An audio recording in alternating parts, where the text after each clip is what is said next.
Is the Dillon Powder Bar harder to adjust in small increments on your Dillon powder measure than it should be?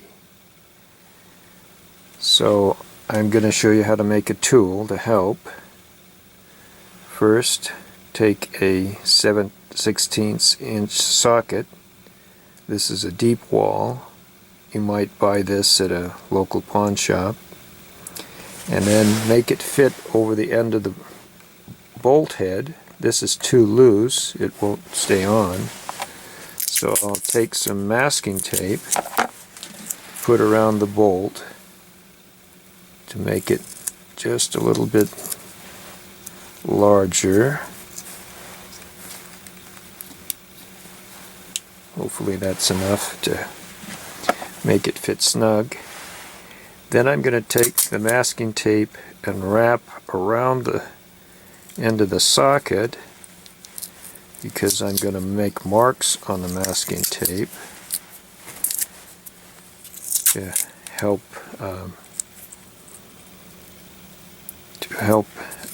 use the socket as an adjustment tool. And I'm going to start by just marking in half.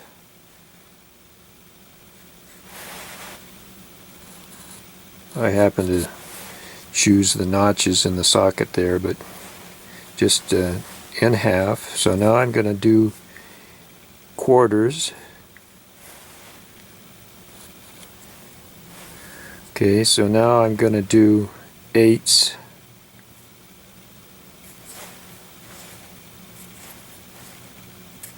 Okay, so now once more into 16ths. Let's see, I guess I could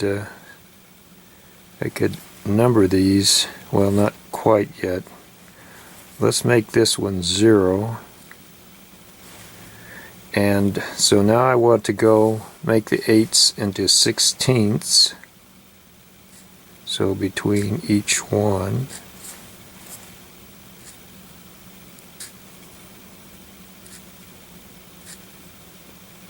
Okay, now I want to make the numbers, make increasing numbers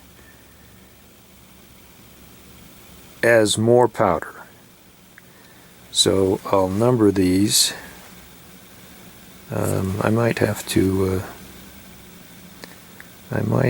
extend the lines a little bit to get all the numbers where I can see them easily. And that seems to be working.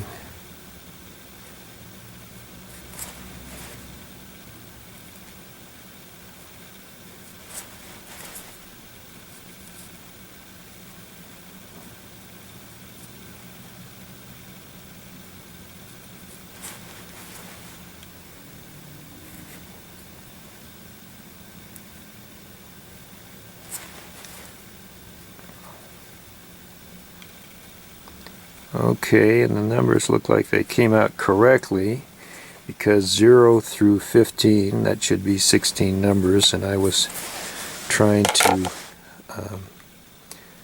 make the marks a 16th apart, a 16th of a turn apart. So now let's see if the socket fits, and hopefully it's a tight fit. Well, looks like it is.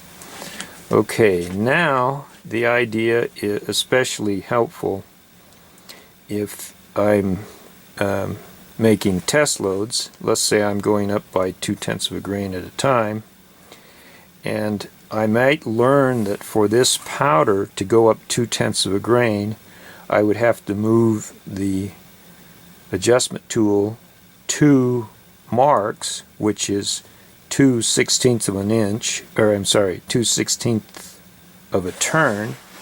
So let's say I had 5 grains, and then I knew I wanted to go to 5.2, and I knew I needed to move it 2 marks. Of course, I would weigh the powder charge to test that it actually got where I wanted, But you can see how convenient that would be for test loads if you knew how far to turn the adjustment tool for this powder bar to get the amount of powder increase that you wanted. So different powders have different densities, different powder bars throw different amounts of powder, so you'd have to do some learning as you were creating your test loads to know how far to turn this, and then always be sure to, once you've adjusted the powder measure, to test how much way the powder being thrown.